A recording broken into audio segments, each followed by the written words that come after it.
ముందే సిద్ధపరుస్తాడు. మోషే లైన్లోకి వస్తే కొంచెం నోటి మాంద్యం వచ్చిందని తెలుసు, అందుకే వాళ్ళ అన్న అహరోన్ని రెడీ చేసి పెట్టాడు. ఇట్లా పరిశుద్ధ గ్రంథాన్ని చూస్తే ఇశ్రాయేలు జనాంగానికి, యూదులకు రాబోతున్న సమస్య హామాను ద్వారా ఘోరమైన మరణకరమైన శ్రమ రాబోతుందని ఎరిగిన వాడై దేవుడు ముందుగానే ఎస్తేరును రాణి చేసి కూర్చోబెట్టాడు. ఈ రకంగా కొంచెం లేఖనాలను పరిశీలిస్తే మొత్తం ముందుగానే సిద్ధపరిచి కూర్చుంటాడండి దేవుడు.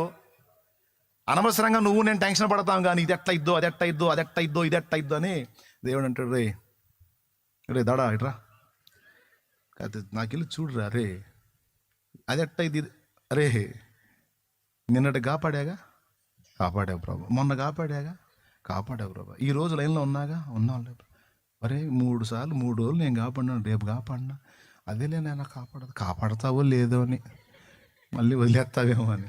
ఓరే పిచ్చి మొహోడు, ఇన్ని రోజులు కాపాడినాడు, ఇక ముందు కాపాడా